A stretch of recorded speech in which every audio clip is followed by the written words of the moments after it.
गिरफ्तार हुए हैं। अब उनसे पूछताछ की जा रही है। क्या खुलासे हुए हैं पूछताछ में जो हत्याकांड से जुड़े हैं? पुलिस को नई जानकारियां मिली हैं।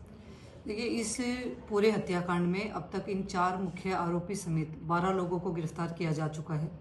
चारों मुख्य आरोपियों से अब तक जितना इंटरोगेशन हुआ है तो उसमें कई चीज़ें सामने आई हैं, जैसे कि इन आरोपियों के और जो इस पूरे हत्याकांड के कर्ता धर्ता है वीरेंद्र चारण और रोहित गोदारा, उनके बीच की एक महत्वपूर्ण कड़ी है जीतू चारण।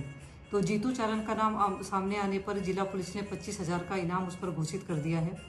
इस पूरे घटनाक्रम में इन लोगों का सहयोग करने में, पूरी कॉन्स्पिरेसी रचने में और इसको एग्जीक्यूट कराने में जीतू चारण की बड़ी भूमिका सामने आई है।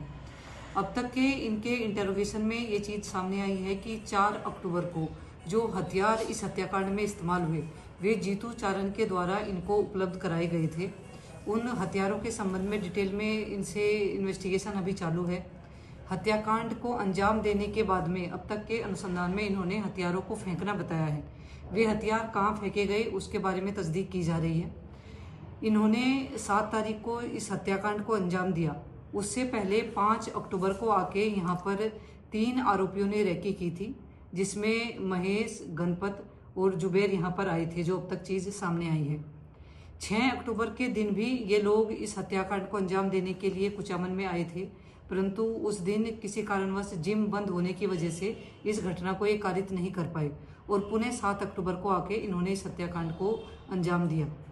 अब तक के साक्ष्यों के अनुसार जो इनसे इंटरोगेशन में चीज़ें आ रही है उनको हम लोग अपने टेक्निकल साक्ष्यों के माध्यम से उन पर एनालिसिस कर रहे हैं। तो ये चीज़ भी निकल के सामने आई है कि वीरेंद्र चारण और रोहित गोदारा का जो एक ग्रुप है, ये लोग सोशल मीडिया के माध्यम से गणपत जैसे, जुबेर जैसे, महेश जैसे लड़कों को आइडेंटिफाई करते हैं और अपना काम निकालने के बाद इनको यूज एंड थ्रो की तरह फेंक देते हैं।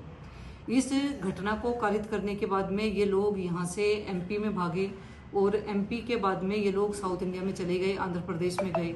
वहाँ पर खम्मम एक रेलवे स्टेशन है, वहाँ पर उतरे और मार्टूर नाम की जगह पर ये लोग पहुँचे। परंतु क्योंकि राजस्थान पुलिस इनका लगातार पीछा कर रही थी और मीडिया के माध्यम से, अन्य लोगों की सूचनाओं के माध्यम से ये लोग कहीं पर भी आराम से नहीं टिक पाए। वहाँ पर पहुँचने के बाद में ये लोग तिरुपति गए, उसके बाद में चेन्नई गए, चेन्नई के बाद में उड़ीसा गए, झारखंड गए, जगन्नाथपुरी में गए, वैद्यनाथ में गए और आखिर में कोलकाता में जिला पुलिस के इनपुट के आधार पर वहाँ पर इनको डिटेन कर लिया गया। अब तक इन लोगों ने जो बताया है कि आखिर का जो हिस्सा था, जब ये लोग भाग रहे थे तो इनके जो हैंडलर्स हैं इन्होंने इनको सपोर्ट करना बिल्कुल बंद कर दिया गया था और इनको एक तरीके से मरने के लिए छोड़ दिया था कि इनको ये कह दिया गया था कि या तो पुलिस तुम्हारा एनकाउंटर करे तो एनकाउंटर कर दे या फिर पकड़े जाओ तो पकड़ो। तो इससे आज ये मीडिया के माध्यम से मैं ऐसे लड़कों को, जैसा आप लोगों को पता है कि हम लोग सोशल मीडिया पर जो इन गैंगस्टर्स को फॉलो करते हैं या जो लड़के इस तरह के क्रिमिनल माइंडसेट की पोस्ट डाल रहे हैं, उनको लगातार जिला पुलिस पीछा कर रही है। उनमें से कई लड़के कई अंडर एज भी निकलते हैं जिनकी हम समझाइश करके भी छोड़ रहे हैं। तो ऐसे लड़कों को भी मेरी आप लोगों के माध्यम से ये अपील है कि गैंगस्टर्स की प्रोफाइल देखकर उनके आप लोग अंधे भक्त मत बनिए। आपके लिए, आप उनके लिए सिर्फ एक जरिया हो, सिर्फ एक टूल हो, जिनको इस्तेमाल करने के बाद में वे लोग परवाह नहीं करते। गोली किसने चलाई? गोली गणपत ने चलाई है। ये चारों लोग गाड़ी से जिम के वहाँ पर पहुँचे, उसमें गणपत और जुबेर उतरे। जुबेर सीढ़ियों पर खड़ा रहा और उसके लिए आसपास रैकी करता रहा और गणपत जिम के अंदर ऊपर तक गया और उसने फायरिंग की है। इसमें पहले सुपारी कब दी थी और क्या पूरा था? सुपारी कब दी? अभी तक उसके बारे में इन्वेस्टिगेशन किया जा रहा है कि अब तक इनका कहना है कि लगभग 1.5 महीने के आसपास से ये सारी चीज़ों ने काफ़ी जोर पकड़ लिया था इस बातचीत करने में। इसमें उन्होंने पहले पवन चारण को अप्रोच किया, पवन चारण से उनकी बात नहीं बैठी तो फिर उन्होंने गणपत को अप्रोच किया, फिर गणपत ने अपने साथ में पवन चारण को लगाया और बाकी आरोपियों को भी अपने साथ में लगाया और इस हत्याकांड को अंजाम दिया। मुख्य सूत्रधारों से कितने रुपए मिले मैडम? क्या कोई अमाउंट इन्होंने बताया? अभी तक तो क्योंकि पुलिस ने इनको गिरफ्तार कर लिया तो इनको ज्यादा नहीं मिला।